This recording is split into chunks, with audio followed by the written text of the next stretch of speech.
اعوذ باللہ من الشیطان الرجیم بسم اللہ الرحمن الرحیم۔ سورہ فرقان میں پھر وہی مضمون آ گیا ہے کہ مشرکین مکہ کی طرف سے وہ ایک ہی مطالبہ تھا کہ جو دہرا دہرا کر بار بار سامنے آ رہا تھا کہ کوئی حصی معجزہ دکھایا جائے، کوئی ایسی چیز جس سے کہ بالکل واشگاف ہو جائے، واقعتاً ہم پر عیاں ہو جائے کھل کر کہ واقعی آپ اللہ کے رسول ہیں۔ وقال الذین لا یرجون لقاءنا، اور کہا ان لوگوں نے یا کہتے ہیں وہ لوگ جو ہماری ملاقات کے امیدوار نہیں ہیں، اسی لیے ان میں سرکشی ہے، لاؤبالیانہ پن ہے۔ لولا انزل علینا الملائکہ، کیوں نہیں ہم پہ فرشتے اتر آتے؟ اگر اللہ کو بھیجنا ہی ہے کوئی پیغام ہمیں تو فرشتوں کے ذریعے سے بھیجے گا۔ او نرى ربنا، یا ہم اپنے رب کو خود دیکھیں، رب خود سامنے آئے۔ لقد استکبروا فی انفسہم، انہوں نے بہت تکبر کیا ہے اپنے آپ میں، اپنا جو مقام انہوں نے سمجھا ہے کہ فرشتے ان سے کلام کریں اور اللہ ان سے ہم کلام ہو، تو در حقیقت یہ ان کے تکبر کی بنیاد پر ہے۔ وعتوا عتوا کبیرا، انہوں نے سرکشی کی ہے بہت بڑی۔ یوم یرون الملائکۃ، جس دن کے یہ دیکھیں گے فرشتوں کو، لا بشرا یومئذ للمجرمین، پھر اس دن مجرموں کے لیے کوئی بشارت نہیں ہوگی۔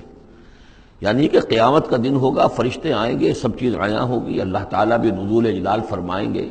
سارے غیب کے پردے اٹھ جائیں گے، تو پھر بشارت تو کوئی نہیں ہے مجرمین کے لیے، موقع کوئی نہیں، کوئی توبہ کا موقع نہیں۔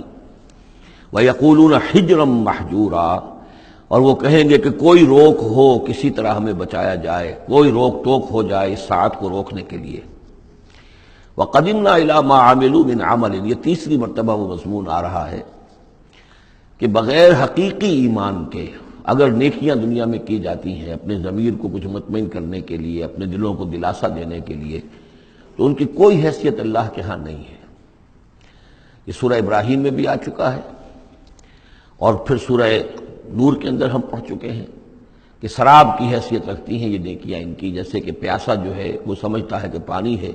یحسبہ الظمآن ماء حتی اذا جاءہ لم یجدہ شیئا ووجد اللہ عندہ ووفاہ حسابا،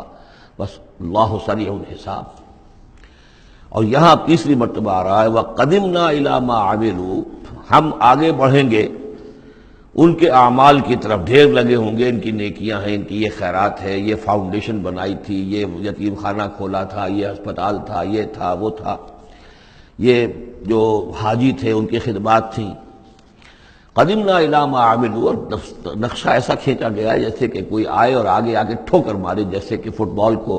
کک ماری جاتی ہے۔ وقدمنا الی ما عملوا من عمل، ان کے وہ بڑے بڑے عمل جس پر انہیں بڑا غرہ ہوگا، بہت سہارا ہوگا کہ ہم بہت کچھ لے کر جا رہے ہیں، ہم اس کی طرف آگے بڑھیں گے۔ فجعلناہ حباء منصورا، تو ہم اسے کر دیں گے اڑتا ہوا غبار۔ یعنی وہ جو نظر آ رہا تھا کافی کہ یہاں پہ بڑی نیکیوں کا انبار ہے، معلوم ہوگا غبار تھا اور کچھ نہیں۔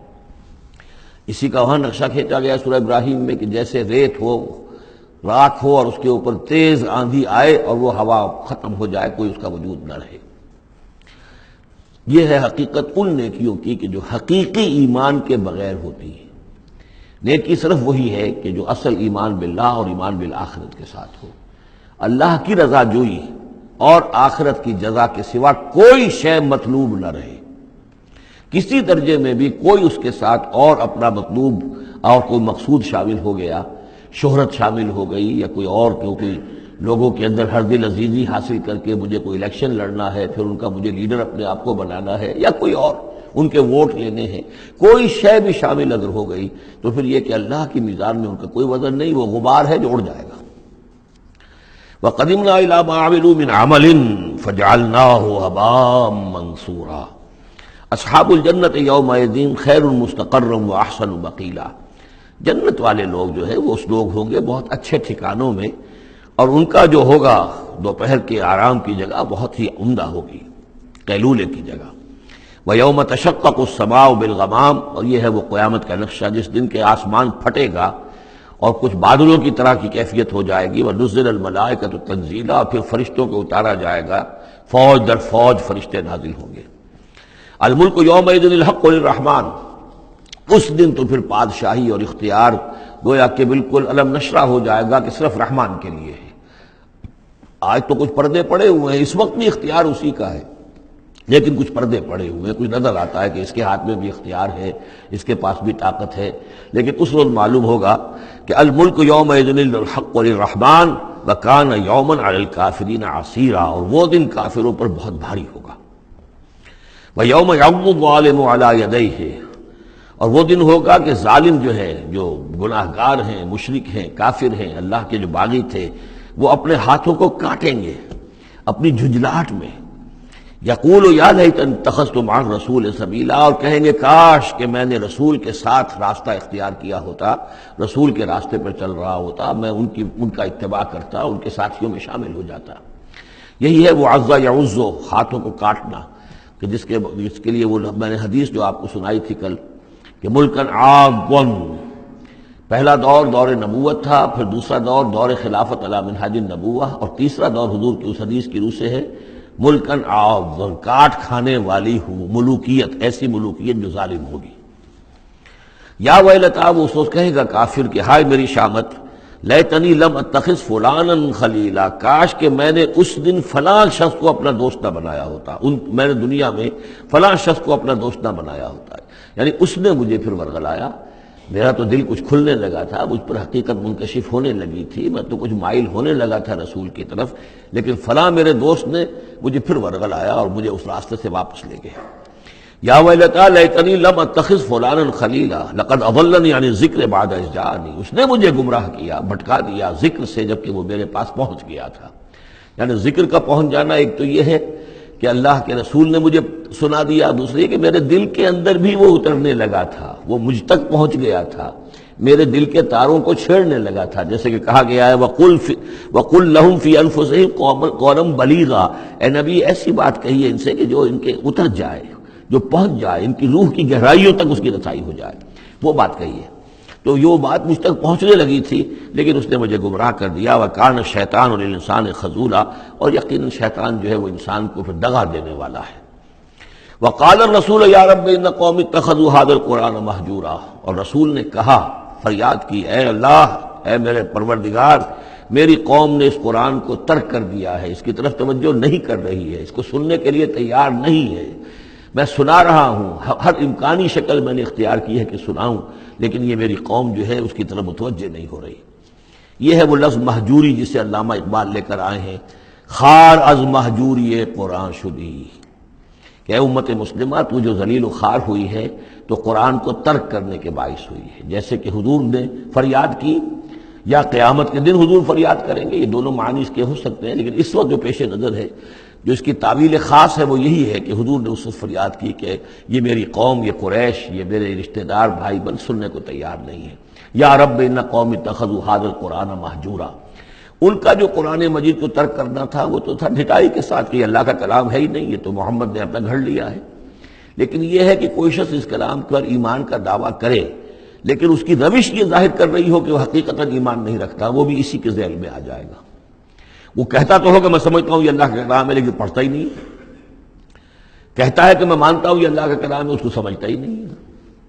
کہتا ہے یہ اللہ کا کلام ہے، اس پر عمل نہیں کرتا، تو وہ کہنا نہ کہنا برابر ہو گیا، یہ تو تکذیب حالی ہو گئی۔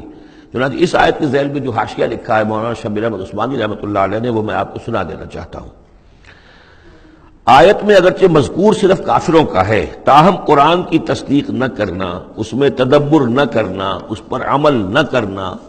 اس کی تلاوت نہ کرنا، اس کی تصحیح قرات کی طرف توجہ نہ کرنا، اس سے اعراض کر کے دوسری لغویات یا حقیر چیزوں کی طرف متوجہ ہونا، یہ سب صورتیں درجہ بدرجہ ہجران قرآن کے تحت میں داخل ہو سکتی ہیں۔ اگر ہمارا طرز عمل یہ ہے کہ نہ قرآن کو ہم پڑھتے ہیں، نہ سمجھنے کی کوشش کرتے ہیں، انگریزی زبان ہم نے اتنی سیکھ لی کہ انگریزوں کو پڑھا دیں، لیکن عربی اتنی بھی نہیں سیکھ سکتے کہ قرآن مجید کا مفہوم براہ راست ہمارے دلوں پر نازل ہو جائے، تو پھر یہ کہ ہمارا کہنا یہ کہ ہم قرآن کو اللہ کا کلام مانتے ہیں، یہ جھوٹ موٹ کا دعویٰ ہے، ہمارا عمل اس کی تصدیق نہیں کر رہا، ہمارا عمل جو ہے ہمارے اس ایمان کی گواہی نہیں دے رہا۔ اس موضوع پر الحمدللہ میرا وہ جامع کتابچہ ہے مسلمانوں پر قرآن مجید کے حقوق، اس کا انگریزی ترجمہ بھی ہے، فارسی ترجمہ بھی ہے، عربی ترجمہ بھی ہے، ملیشیا کی زبان میں بھی ہوا ہے، یہ مختلف جگہوں پر اس کا تراجم ہوئے ہیں، الحمدللہ کہ بہت مقبول کتابچہ ہے۔ وَكَذَلِكَ جَعَلْنَا لِكُلِّ نَبِيٍّ عَدُوًّا مِّنَ الْمُجْرِمِينَ، یہ مضمون پہلے بھی آ چکا ہے، سورہ نام میں بھی آ چکا ہے۔ ہم تو خود ہر نبی کے دشمن کھڑے کر دیتے ہیں، تاکہ بھٹی ذرا گرم ہو، تصادم ہو، کشاکش ہو، تبھی تو اہل ایمان کے ایمان کی تو جانچیں گے نا کون کتنے پانی میں ہے، کیا پتہ چلے گا۔ اگر سب آرام سے سمجھیے کہ ٹھنڈی سڑک پر چل کر جنت پہنچ جانا ہو تو سب چلے جائیں گے، کون نہیں جائے گا؟ وہ تو پتہ چلتا ہے، جیسے کہ آیا حفت الجنت بالمکارہ،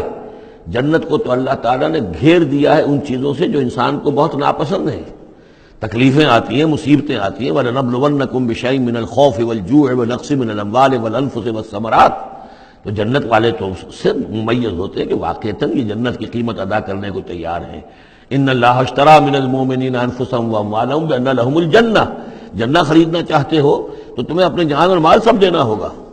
کذالک جعلنا لکل نبی عدوا من المجرمین، اسی طرح ہم نے ہر نبی کے لیے مجرموں میں سے دشمن کھڑے کر دیے۔